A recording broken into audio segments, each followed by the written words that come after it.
Hello, everyone. Thank you for joining us on this interview here today. We are doing a case study with a student of mine. His name is Idris, and he is here to speak about his experience learning from me, implementing my teachings, and using the same ritual format that I provide for my supporters through Patreon. So, first of all, Idris, thank you very much for accepting my invitation to do this interview. Could you please describe for our listeners your history in magic and the path that led you to your current practice? Hi, Reda. Thank you for inviting me. I'm very glad to be here today. I can remember vividly that I've always been very open-minded. I've always been daring, and I love to try new things, especially on spiritual nature. So practically, I would position that I ventured into magic while I was in college. I have quite some friends, especially a friend of mine who introduced me to kind of an occultist. Happens to be a professor of mine far back in school. We equally was a professor in my college, like I said, and I can say the practice was of this kind of a good in done nature. And in fact, so I was introduced first of all into meditation, a topic that has to do with the study of the mind, the soul, and kind of the concept about what God is all about. So there's something I remember vividly all the time was kind of the definition of God, which then the master defined as a principle in action. So it's not just about having God, maybe God is kind of a man. He mentioned God is not what we think about God is. God is something kind of a principle that permeates our environment, and we all are just more like a drop of godliness. So, and then I started contemplating about the nature of God, the nature of the mind, the nature of the soul. And somewhere around 2017, I came about the Gallery of Magic. I'm sure you know about the Gallery of Magic. And I got some of their books. Quite very interesting stuff with kind of a Kabbalistic leaning. Tried some of the magic that works why. I didn't have success with some of others. But trust me, it's kind of a good material with simplistic practice. So I would say I've been practicing magic quite some time, maybe quite a little bit over a decade, ago, 12 years to be precise, if I can remember. Yeah, actually. Something that really resonates with me that you said, is that God is principle in action, that it is something beyond our imagination. Basically, we cannot understand God no matter how hard we try. And a lot of people nowadays, they are trying to identify God, and not just nowadays, even in the olden days, people are saying that we're created in his image, so on and so forth. But for me, the way that, and I come from a Muslim background, there is never a way to understand God. He's beyond anything that we could really understand. And that's just the limitations that he has put upon us. So, Let me quickly add, I came from a Muslim background, and we believe in this monotheistic nature of God. And equally, I came from another kind of a tribe that we believe in objectifying the concept of God in images to actually try to call it a deity principles about God. Sometimes we have the God of thunder, we have the God of the letter, we call it Ogun, the God of thunder, we call it Shango, we have the God of the river, call it Oshun. So it's kind of a polytheistic in nature. It's kind of a mix up religion trying to mix with cultural heritage. So when we try to unravel the concept of God, so I get a kind of an understanding that God of thunder, the God of iron, the God of water, these are kind of God trying to exercise himself, coming to action. So when thunder strikes, that is a kind of a principle of nature that is trying to kind of manifest itself in nature. So we tend to see God in everything. Thunder strike, that is God manifesting himself in different kind of a nature within our environment. We want to see God everywhere. So we believe that God is more like a principle, an action. so you were talking about practicing the Gallery of Magic style. Did you get results with that? Were you satisfied with that practice? I tried some of the magic within the context of the Gallery of Magic. Some works very fine. I've had some success, but not as anticipated. But it's quite a very good material. I can attest to that. It's quite a very interesting and a very good one indeed. So That's you're good. practicing the Gallery of Magic, and when I met you, that's what you told me you were doing. So how did you first hear about me? There is a saying that reads from the Kybalion that when the student is ready, the master will appear. During my magical practice as an apprentice, I have an identity crisis. I was torn between the religion and the magic. That competing voice in your head that will tell you, oh, this is a shirk. Stop it. You don't have to do this. If you want anything, you have to go to God. You don't have to consult with any kind of a demon or an angel, that kind of a thing. So do I want to be a Muslim? Do I want to stick with what Islam has to do, or do I really want to explore or to actually exercise my will, kind of a thing? So I read about books about Shams, the Rumi Shams, the master of Rumi, and I've read about the burning of purity and their magical practices in the cave in the Iraq kind of a thing. So undeniably, I have confirmed that every religion has got this mystical leg, just as we have the Sufis for the Muslim, the Kabbalists for the Jewish. So I developed a kind of an interest in magical practice within the Islamic context. I'm looking kind of an umbrella where I can actually be a Muslim and I can still explore the magical practice. During that search, I came across the Facebook group, which is the Arabic Theologian Magic. And since then, it's been very great, very wonderful, knowledgeable, and insightful. And something that you mentioned that really resonates with me a lot is the identity crisis. When you look at the exoteric teachings of Islam, magic is a big no-no. You should stay away from it. As you said yourself, it's shirk, it's kufr. So for the people who don't speak Arabic or don't know what these terms mean, shirk is associating other deities with God, and kufr is disbelief in God. So right away, when we try to approach magic, it usually leads to us like basically forfeiting all relationships to God. It's kind of like giving up on religion. Whereas, as you said yourself, once you get deeper and research the esoteric side, you start researching the Sufis, I mean, they're magic from head to toe, and that opens up a new door. Yeah, exactly. You're very right. There's this constraint, this competing thought. In fact, sometimes when I do some magical ride that you have to call maybe the name of a demon, maybe you want to call on Lucifer, you want to invoke maybe a Mammon, and the thought will come to you. Are you sure you want to do this? Are you sure this is not sure? Are you sure this is not kufru? For you to have your mind to be still, it's very difficult. So I believe if you really understand, it's going to give you a lot of wonderful manifestation, which is, trust me, part of the challenges that I've had quite some times before I got to meet you for you to demystify these things for me. And it has been a very good one. I would say thank you very much for that. And you're right. I mean, if you're performing a ritual, it's very difficult to be focused and to enter a trance or to be in a meditative state if you're thinking, oh, am I committing shirk? Am I doing kuf? Am I doing this? Am I doing that? You're really raising up a lot of important points, especially for people, I think, who are Muslim. Like you said, there must be a tendency to have a kind of identity crisis. I still remember when we first talked, you came to me seeking some answers. What challenges did you need most help with at the time? I would say it in one word that it is a manifestation.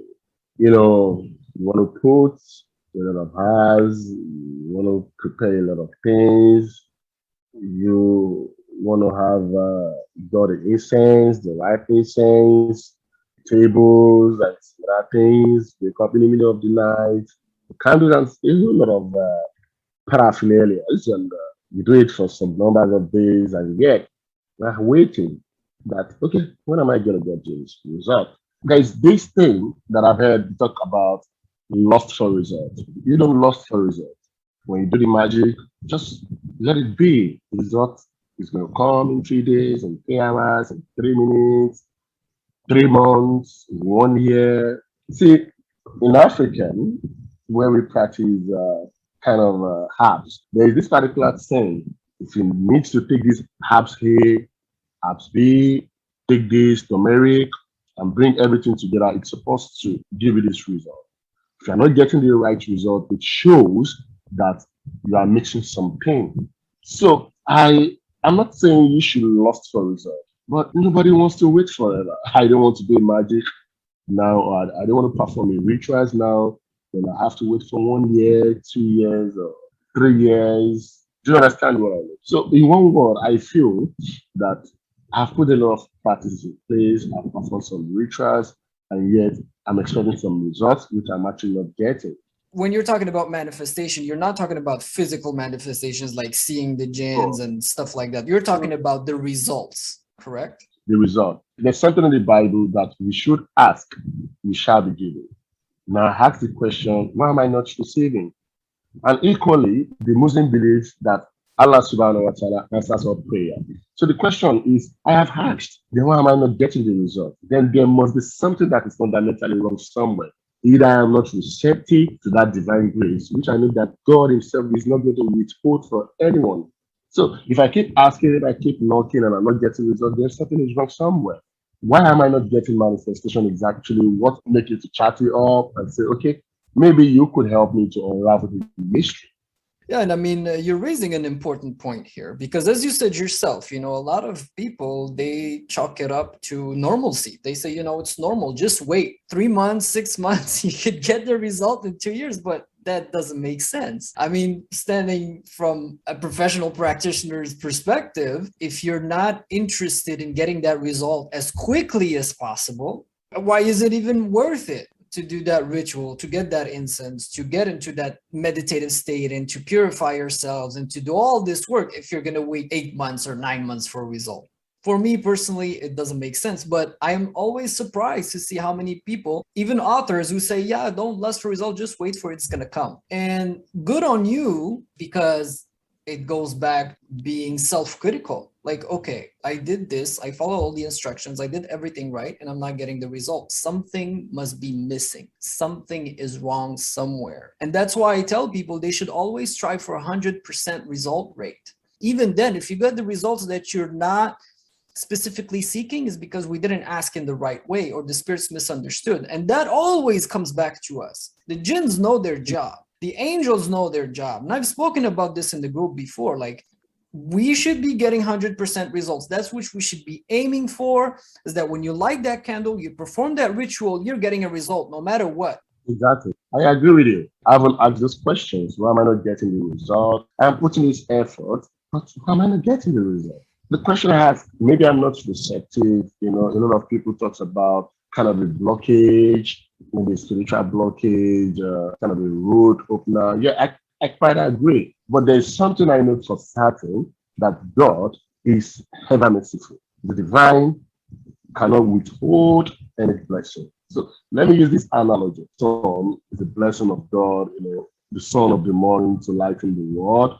You don't have to be good to receive the sun. You don't have to be holy to receive the sun. You don't have to be friends of God to actually partake in the blessing of the sun, the light.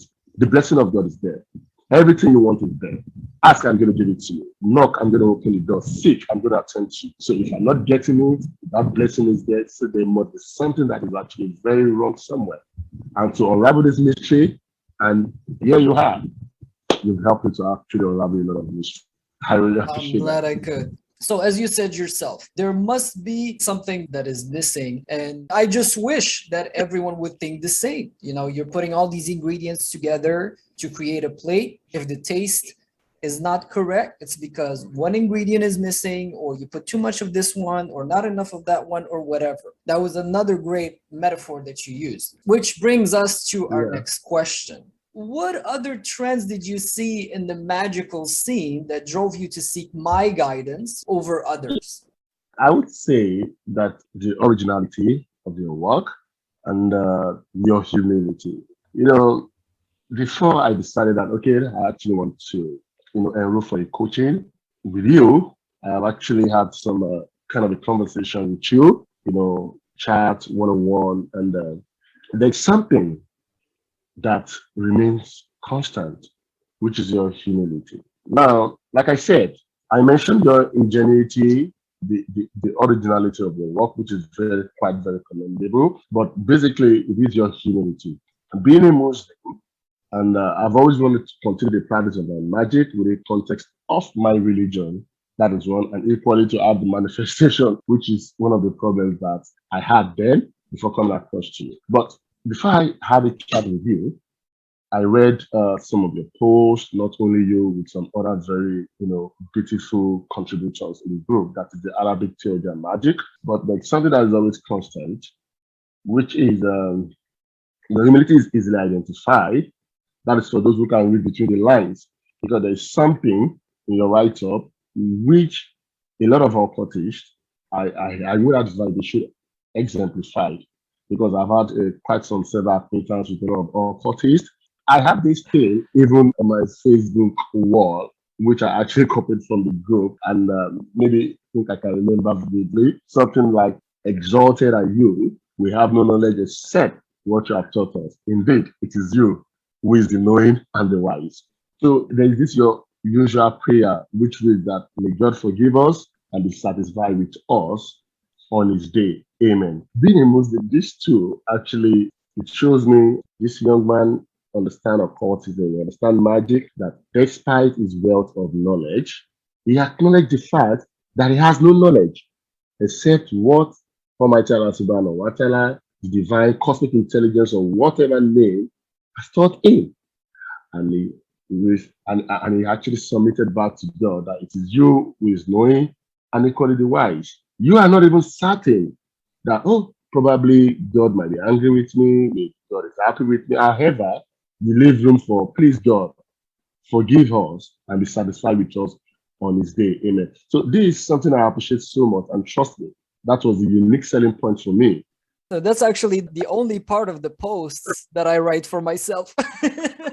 I never thought I would include that to sell people on something or whatever. And you say, that was the unique selling point. So mashallah, like this is something that I could have never imagined. I'll explain a little bit about those two statements because they're very, very important. They're very dear to my heart. Exalted are you, we have no knowledge except what you have taught us. Indeed, you are the knowing and the wise. That's a quote from the Quran, from Surah Al-Baqarah. And those are the angels. When God created Adam, peace be upon him, and he said, "I'm going to make a vice regent on earth." They say, "Oh God, you're going to make a vice regent who's going to corrupt the earth and spill blood? And we're here glorifying you all day, all night." You see, it's not just the devil here. Even the angels, they were confused. You're going to create this man who's going to cause all this corruption?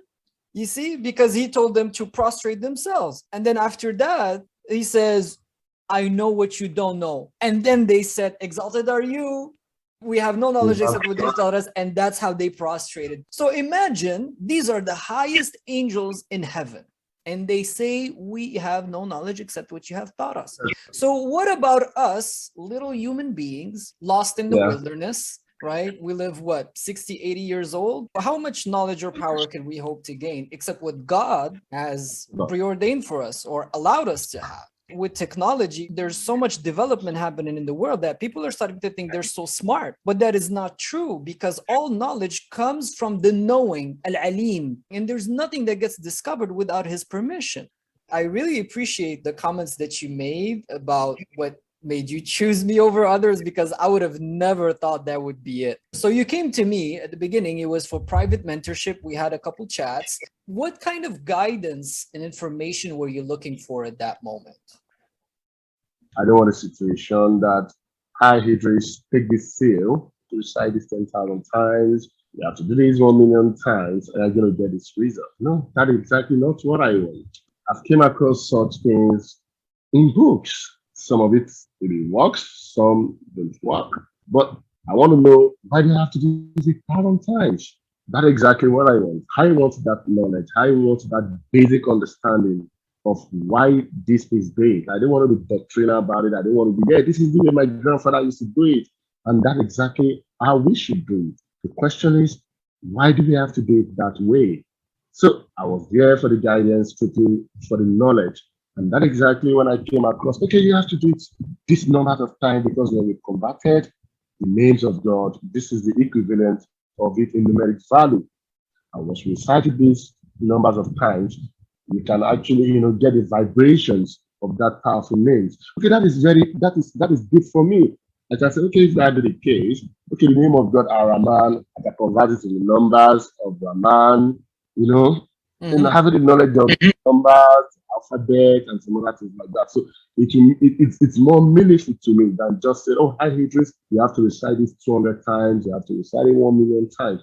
without having understanding, because I'm going to pass that same knowledge to my son. Recite it 1,000 times. My son is going to pass it down to my grandson. Recite it 1,000 times. No, that is not what I want. You have created a room for me to actually explore, for me to be very creative about my practice instead of just, getting a seal or just taking something. So basically, I would say the guidance and information I was looking for, you've actually given it to me, which is actually the basic, the knowledge. I agree with you 1,000% here. Why? Because Arabs and Muslims, they find these old books, these manuscripts full of magic squares, and they just copy paste, and they start working for other people. And then, their life starts to unravel. It starts to go sideways. They start to have real problems in their lives. And they're like, oh my God, what is happening? They just start copy, paste this and with that, and mix this with that. And they're copying from the books. But the people who wrote the books, they were smart enough to not include the correct squares. And this is something that is across the board in Arabic magic. If you'll ever find the square, please show it to me that is working from the book. It's very sad, that you see people using this stuff, like you said, without understanding the basics, without understanding the fundamentals and the principles. Now, of course, there are many people teaching magic for different kind of paths, different kinds of practices, but in your experience and in your opinion, what made mine stand out over what others are offering? See, I don't want to make this seem like a kind of advertisement. Trust me, I don't want to dilate on the excellencies of what you have offered so far in your Patreon and your personal coaching. I know a lot of students can actually confirm saying you train students to be independent. Don't depend on me. These are the tools you need. Go out there and explore. You are training people to be standing alone, to be masters on their own. You don't have to come to me all the time. These are the things you need. These are the duration I'm going to give you. Go and practice and come back and let me know what you're doing. Okay, take this again. So it is not about you want to train people to always depend on you forever instead of you to teach them how to fish. You just have to keep eating fish from me. This is how to fish. These are the things you need. These are the fundamentals you need to understand. And I can tell you, if any of the students can read between your rituals and they can actually explore in a shortage of time, they can actually even write some of their own rituals in their own way. Because there's a framework if they can look through. There's a methodology if you can look through. If they can actually study your rituals for 1 month, 2, 3 months, and I know some have confirmed because I have a couple of people that are equally your students and that have said a lot of tongue of good report about you. A lot of them are now standing on their own. That is very great. And like I said, I will continue to say your ingenuity are superb and marvelous. The originality is very highly commendable. What aspect of that was most appealing to you personally? The willingness to teach, to coach people without holding back. I still understand that you don't want to give meat or a bone to the baby. You need to give milk to baby, so it's not going to choke them. But however, no, it's very kind of a very sensitive part that you know what to give at the right time and how to go about it. Then say, I think this person is mature enough to actually receive these. It's quite very understandable. But I've always said the willingness to help all the time. I've received a lot of support all the time without even paying a dime. You want to help. You want to help. And I always tell that to, my students, my clients. I tell them, when you win, I win. If you win, that's a win for me. It's like you have to care. You have to care. If you really don't care, no one is going to get results. So yes, if I didn't care, I would just, copy some squares from some old manuscripts, or just copy some conjurations and translate them into English, not write my own, not do some extra research, not give the people the guidance and support that they need. But, at the end of the day, the results that we get and that my students get, they're proportionate to the efforts that they and I put into their work. So what goes around comes around within the universe. Now, could you tell us a little bit more about how you implemented those teachings that I've given you? In my daily practices, and when you told me to be always grateful, I never realized that being grateful is magical. It's part of magic. I never realized that Mm. being grateful every day, gratitude is actually, it's magical in nature. In fact, it is part of the magic on its own. So that's something that I've actually learned from you. Yes, I'm very grateful every day in my daily practices. I give gratitude to God for everything. And of course, I know sometimes I can be very lazy, though, but it's been very impactful in every facet of my life. I've implemented it, tried it, and I'm still implementing it by daily practices. So it's been very wonderful, and I've actually seen a lot of positive things coming my way. Now, you did come to me, I think, a few weeks ago, if not maybe a month ago or something like that. You wanted to get a certain result. Could you talk to us a little bit about that process? Of course, without revealing too many details and keeping everything personal, just that, which is personal. But how did that go before, during, and after? Because what ended up happening is that you ended up using one of my rituals, same kind of rituals that I post in the Patreon, but for your specific result. I think this is the most interesting part of this conversation. And you shared with me a ritual about one of the classical Jin kings. I don't know if I pronounce it very well, Alman Hab. I remember, when I came to you, I was like, please, I wanted to teach you. I wanted to actually coach you about Jin. You were very careful. The first thing you did was actually let me to understand this is the nature of the kind of spirit you want to work with. It is not just like every regular spirit. These are things that you need to do. You demanded of me to go think about it if I really want to do it. And I remember not actually to scare me away, but there's something they call kind of, it's more like a psychology. You ask me, how often have you been grateful to God? How often have I been very thankful with the little things I've received? In fact, you told me that, okay, I think you need to go and be telling, you need to go and show gratitude to God. Go and do it for like some weeks, then come back. I was very shocking. I was like, why? And make it rather just give me what I need. Stop telling me to be grateful to God. I know what I want. Just give me the ritual and let me go and do what I want. Apparently, I never knew that the gratitude aspect of it is even part of the ritual. I never knew it's part of the ritual. I just thought, well, what the fuck? Why should I be? Just don't tell me to be grateful to God. I know how to be very grateful to God. You don't have to teach me to be grateful. Just give me what I want and let me leave. But I like, okay, just calm down because the teacher knows better. But I'm going to you that emotional gratitude was part of the ritual. So instead of it starting from the end, we take me back to start from the beginning. That the first step in this part is to show gratefulness to God. And oh yes, the ritual with the Jenkins and Mahab was very shocking for me. In fact, that was the first time I experienced trance in magical practices. That was the first time ever that I experienced what is called trance in magical practices. And I must tell you, I was very cautious, knowing that I will be dealing with a jinn. I've read a lot about stories about the jinn, how their fairy nature, and how forgiving they can be if you made any mistake. And at some point, I asked myself, Idris, you really want to do this? The way you make it seems very easy and very approachable, it's still very surprising to me. Let me tell you, I never trusted the jinn. Asked me to trust you, but I just feel particularly drawn towards you, and I have confidence in the rituals that if I do it exactly the way you instructed me, then I have nothing to fear.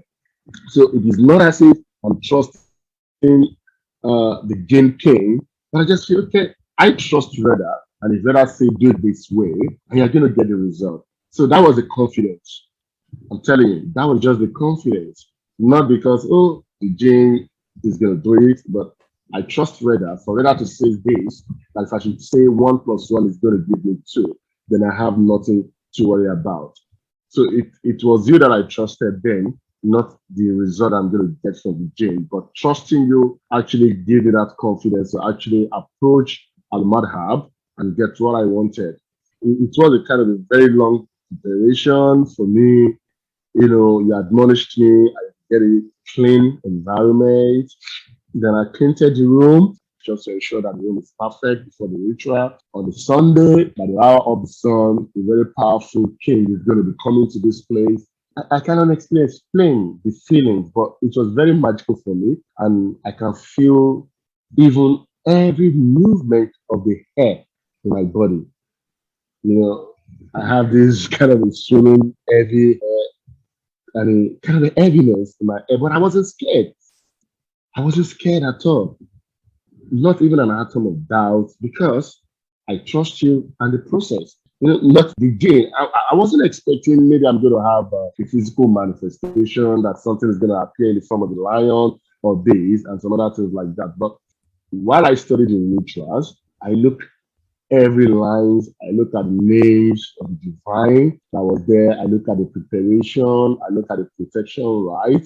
I look at the dismissal of the residents and some other things like that. And I'll be like, okay, this is from radar. If Vera said I should do it this way, the J magic sometimes I know for certain because I've read several books and experienced from other people that it is not a kind of a short-term magic that okay, you're just going to get the result today and the result is going to maybe in another few months or 2 months, then everything is going to go by. Time a very long time in nature, and definitely I wasn't looking for money to fall from the tree. I needed an inspiration and a guidance, which I received through the dream, not one day, kind of a repetition of the dream. And at the moment, I'm actually working on it now, and it's quite very interesting journey for me thus far. I really say thank you for that. It was very interesting.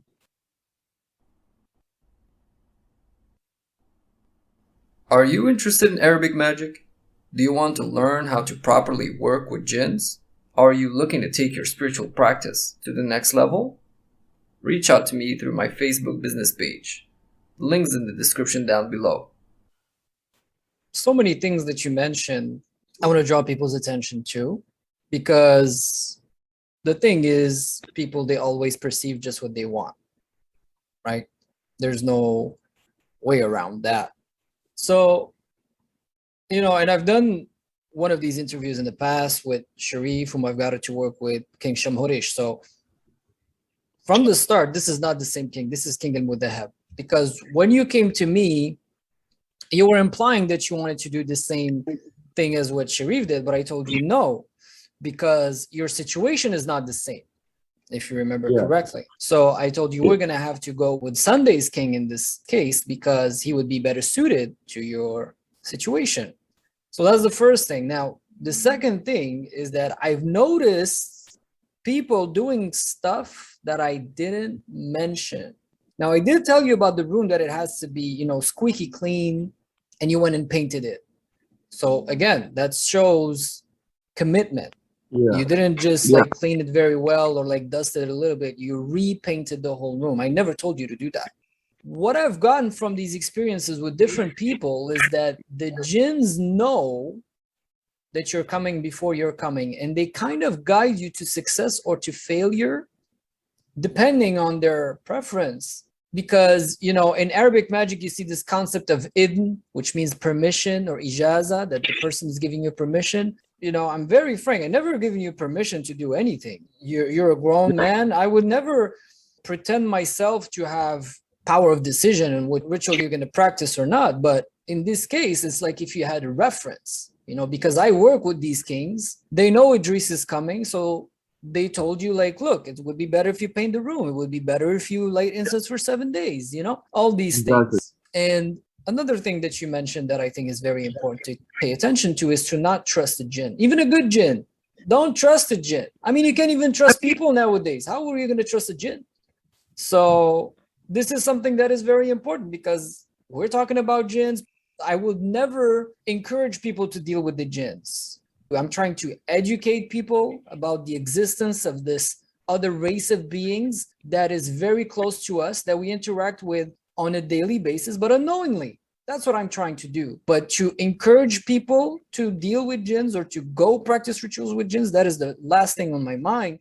I completely agree with you. Even before you started Dane to actually share a ritual for Jane, it was after several weeks. I just said, okay, hi, Idris, okay, take this ritual back. You draw me forth, you dream me towards being thankful to God and asking for forgiveness from God. Do this quite several times, do charity. In fact, you asked me, Idris, why jinn? Why not work with angel? Why do you want to work with a jinn? So I think it's more like the last thing that you want to do. You don't want to say, okay, you need to work with Jane. Because I remember you told me, Idris, why not work with Metatron? Why not work with Angel Michael? Why not work with this? Why do you want to work with the Jane? The Janes cannot be trusted. And that's exactly what I said. I never trusted the Janes. Even when you share those beautiful rituals with me, I never trusted them. But there's something that I know Reda. I've not met him before. But I don't know. I have this strong conviction that he should be trusted. When I look at the rituals and I look at the frameworks, I look at the way everything is arranged, divine names, and some other things like that, I said, I think this is a very beautiful rituals. I get my point. So I trusted you and the process. I never trusted the J. However, trusting you actually gave me confidence to damn all consequences. Whatever is going to happen is going to happen. In as much I did a ritual exactly the way you asked me to do it, I have nothing to be worried about. And I know something, the approach that you actually shared with me was very great. And trust me, everything went successfully. I got the result that I wanted, not even now. And I'm still getting that push to go towards that path that I've actually established, which was part of the result that I got. And I'm still on that journey to ensure that I got that thing because I never requested for money. I never went to the gym like I needed a job or something. I needed something that's going to inspire me, that's going to give me directions on how to go about things. And these things keep coming through the drain. Same thing, keep coming up. Sometimes when I'm doing this, I get more inspired, I get more inspiration to actually follow something. In fact, I will tell you something. This is the first time that I can actually follow a path for like 1 or 2 or 3 months and being consistent about it without having any kind of a deviation or having to try another thing that I want to try this or that. I'll be following that path. Whenever I feel maybe a little bit demotivated, the next day I got more motivation. This is the first time that I'm trying to follow up a particular path consistently for like 3 months and sometimes now. And maybe sometimes when I'm feeling kind of a little bit demotivated or tired, and I'll just be checking my mail and I'm just going to see something like an advert that will just flash and kind of reminds me. And sometimes my wife will be like, hi, Idris, have you done this? And exactly what I needed to do to actually. It's been very funny to me the way it's working, just to push me towards what I actually wanted to. So I'll tell you why. That's because of the petition. We have to clarify at this point that I've written the petition for you as well. So the ritual, it wasn't just like, oh, here's a conjuration, good luck. I give you the time, I give you the incense, but I also told you like, okay, what result are you trying to get? And then I wrote the petition for you in a certain format that would get you that result. So it's not something like, okay, you get this idea and then you're left to yourself. You get this idea, but you also get the reinforcement to go through with it. Like you said, you're feeling motivated. And even when sometimes like you let go or you're distracted, you're going to get something that will bring you back on the path. So they're still watching over you and guiding you one way or the other. And even at some point, it's your wife who comes like, hey, have you been doing this? What are the odds? Usually they're not really interested in what we're up to. She's not even aware, and sometimes surprised that she's just going to talk to me about exactly what I petitioned and what I need to do. Have you been doing this? Whatever you're just trying to, sometimes you're just trying to guide me towards something that's going to bring me back to exactly what I petitioned for. So could you tell us a little bit about the experience of the ritual? Like, what kind of signs of presence and also acceptance did you have during and after the ritual? Basically, like I established, that this is the first time that I did a ritual that I actually experienced kind of a trance in magical practice. So I wasn't expecting that heaven is gonna fall.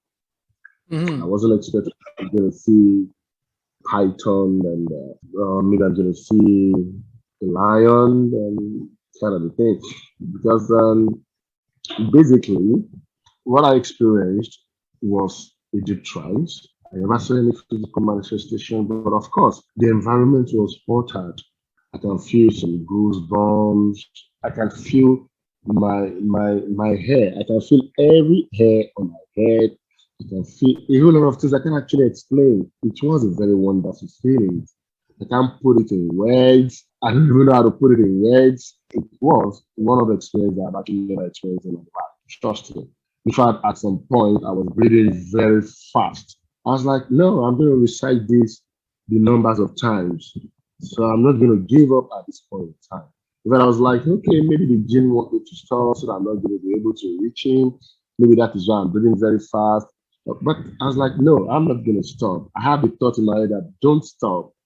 Radar told you do it in this particular numbers of times. So you have nothing to worry about. You have nothing to be scared about. Nothing is going to happen. That's another voice. So I need to continue to do this until when I actually get what I want. So immediately I feel the altered environment and everything has changed. The room seems very, very empty. In fact, at some point, I never felt that I was in the room anymore. I felt that I was in the desert.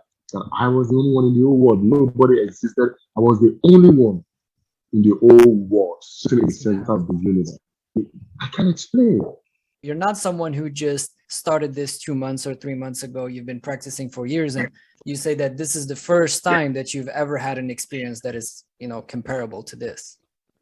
Yes, I've worked with demons. I've worked with the angels.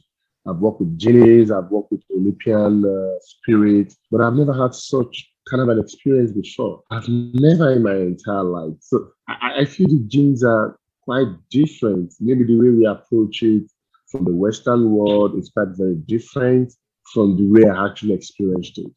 Interesting. And I do say that you should repeat the conjuration a certain number of times or until you feel a presence. And you said that you felt the presence very quickly, correct? Yes, definitely. That's interesting because I always tell people, it would be different depending on your level of psychic sensitivity. But you're not the first person who tells me that these conjurations tend to work quickly, which I'm happy for. But you said, no, I'm gonna do all the way. Exactly. I felt the presence very early for me, and he wasn't satisfied. That I was like, okay, let me continue. I want to feel more presence. I kept reciting it. It kept getting stronger. That was the feeling. That was just the feeling for me. And trust me, even though I didn't get any results, just because of the presence, because of the environment and the experience alone, suffices for me. I wasn't expecting that I'm going to get results the next day. Because I never get a result the next day. It was during that week that I just had a dream. And the next day, I had similar dream. After that, the third day, I had similar dreams after that. So I know I can read the lines. I can feel the consistencies. I can connect the dot with the dreams. So I wasn't expecting that I'm going to get results that same night or the next day or something like that. No, because the next day I was still overwhelmed. Down to the third day, I was still thinking about the ride, the ritual, the experience, and some other things like that. That was how it was for me. It was very, very marvelous. That's amazing. And also something that you said yourself, it's like you're going to do a ritual, you come to the day, then there's a stress that comes. There's a stress that comes that same day, especially when it's the first time you're going to work with a specific Jinn King. So you need confidence to get over that. And then after that, you said that, once the ritual was done, you said, even if you didn't get the results, you knew that you did something, because a lot of people, this happens before and after. They get doubt. They get doubt before about what they're going to do. And then once they're done, they get doubt if it worked or if the jinns came or, if it's going to get results. But in your case, there was no doubt, if I'm correct. In fact, I have no absolute doubt. Immediately I finish the rituals, I have no doubt that something happened because I can feel it. I can perceive it. I know I wasn't the same person that came into this room before the rituals, and I wasn't the same person that came out of that room. So I have no reason to doubt anything, not even an atom of doubt. I have no reason because I understood that something happened. That's I had an experience, a very beautiful experience that I've never had in my entire life. That's very interesting. That is something that I wanted to highlight there is then this is a common problem for people. They don't know, has it worked? You see this all over social media. Oh, I did this and that. Do you think it worked, guys? Or, do you think this worked? Or I don't know if I'm gonna get results. Or, oh, I did this a long time ago and I didn't see any results. Whereas, you got dreams the day after. So like you said before, 1 + 1 + 1. After that, you are going to get the results. You should get the results. Otherwise, there's something that wasn't done correctly. You asked for guidance to accomplish a specific goal of yours, and that came Yeah, in the manner of dreams. It's not like, you got a letter into the mail or someone came to you, took you by the hand and said, go. They're just going to give you the signs, but also they're going to guide you every step of the way. Like you said yourself, if you're distracted, or if you're not thinking about it anymore, discouraged or whatever, if you're tired, they're still bringing you back to the right path, correct? absolutely. Yeah, sometimes kind of an advert in a mail that's still saying the same thing. Sometimes maybe I'm just driving home, I'll just see a kind of a signboard, you know, some things like that. So something is always going to bring me back, even when I'm feeling a little bit demotivated, kind of thing. So something will always bring me back to the track. Like, no, Idris, you are not done. You have to do this until you get it. And now what I tell all my students is that you have to work with the magic. You have to work with the spirits. If you do magic and you just expect the spirits to do everything, well, they won't work for you. I mean, if you're not even willing to help yourself, why would they help you? So I congratulate you and I applaud you for pursuing the mundane aspect of things and going through with it. They could give you 10 dreams or 15 dreams, but if you don't go through with it, I mean, that's on you. Agreed, absolutely. And it's going to be very easy for you to even connect the dots because you know that why am I actually having this dream consistently? So it's not just like a random dreams. The dreams are easily connected. You can Mhm. have one today, and maybe sometimes 2 days or 3 days, you're going to have another thing. And it will be very easy for you to connect that. Okay, if you can remember your dreams, and they say that if you can remember your dreams, there is no longer a dream, it's a message for you. It's easier for you to connect those messages. And when you put it, you realize that they are actually saying the same thing or within the same kind of a framework trying to pass a message to you that you need to do this. So it's not just like the regular dreams or the random dreams. Yeah, absolutely. And those dreams, and I always tell people those dreams, it's not like a regular dream. A regular dream, you wake up, you remember it, but you check your phone or whatever, 5 minutes later, you don't remember it. But these dreams, even that it happened for you a few months ago, if I told you to recount it all, you would still remember it or most of it, not like other dreams. So they make sure that you remember it. That was the first step.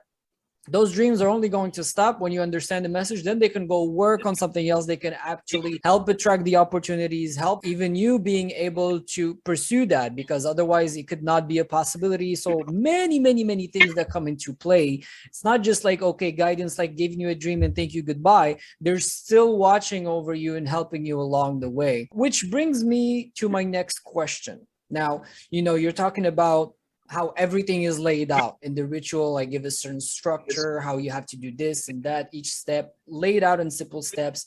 Also, you're talking about the experience that you've had, the first time happening to you in your life throughout all the magic you've done in your life, and me guiding you along the way, like answering your questions, because you did have a lot of questions, which are understandable. Even the ritual, like in many ways, you realize that even when you give people the rituals and only what's left is do it for them, basically they still have questions, they still need guidance. Yeah, So in all that, what has impressed you most throughout the whole process from start to finish? I would say everything, but in particular, I would say the script. When I received my ritual, I know for certain that it is something different. It's like to me, it's like receiving an employment letter from the top multinational company because every steps are detailed and you can't even miss anything. It is well arranged. It is, super detailed. When you look at it, even seeing the rituals alone is going to give you a lot of confidence that, okay, I think this is actually what I've been looking for. Highly simplified, detail, the guide and everything. So that is very, very, very impressive for me. It's like an ABC. Anybody can pick up the rituals and understand it. And I think that is something that is very commendable. There's nothing obscure about it. There's nothing that you need to maybe you need to go online to actually try to explain or try to find out what you're trying to explain. So I like the way the ritual is actually, framed. I like the simplicity in the ritual and every step of it, how detailed they are. I'm quite very impressed about That's interesting. I thought you would talk about the transfer, everything, but you say that basically what impressed you most is that the fact that it's detailed. And to be honest, what is evident for me is not evident for you or for another person. When I make those rituals, I think about someone who has never practiced magic in their life, so that if they follow these steps, they'll get through it and get a result. That's actually the person that I make the ritual for. And like you said yourself, we hear so many things about the jinns. Oh, they're dangerous, they're unpredictable, they're this and that. But it's because the way that we're working is dangerous, and it's because the way that we're working is unpredictable. But when you follow a certain step, I mean, open heart surgery is difficult, right, and unpredictable and dangerous, it. but the person is qualified to perform an open heart surgery. Of course, we're not close to the level of complexity, but just to give an example.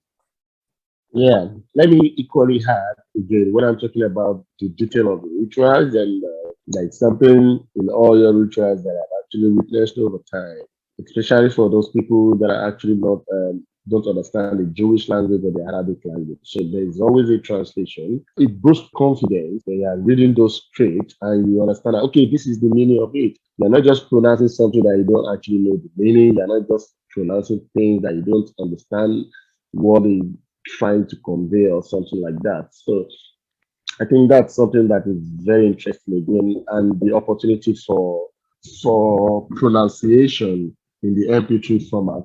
That exactly another thing that is quite commendable.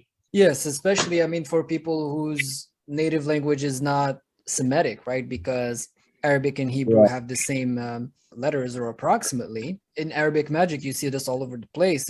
Bismillah ar-Rahman ar-Rahim. Answer me, oh great king, by Batash Latmash Katash Vatash Batash. And basically, those are barbarous names and no one knows what they really mean. So that's why I take the time to really explain to people within the ritual in the recitation, but that's not enough. Also add the pronunciation to make sure that we're not deforming these names and we're calling the jinns by names that they recognize, because these jinns, they're very old beings, they speak these languages. So we want to make sure that we give God the respect that he deserves, because as we said before, he is the one running the show ultimately. I appreciate you developing on what has impressed you most. So, how do you plan to incorporate my teachings in your practice in the future? I've always mentioned about gratitude. I think you noticed that right from the beginning of this conversation because that's something that I actually realized quickly how ungrateful I've been for many years for the little things that God has provided me. And now I've been able to connect the dots from the past. Now, you've been working with me, learning from me, and I've been mentoring you, teaching you for some time now, I would say a couple months. All in all, with everything that we've covered now, do you think that it is worth the money, the time, and effort that you spent learning, but also implementing what I've taught you? It is far worth than the money. Honestly, I don't know if I don't think so. I think what I just feel is I don't know. Did I actually pay? I don't think I actually paid because those things with the knowledge that I actually received and the token that I've actually, paid for because it can be compared. So the knowledge that I've received, it is uh, it is far worth than the money that I've actually paid. And like I said, I always come again. I'm a long life student. Come again many times because this is just the beginning. I have a whole lot of things to learn.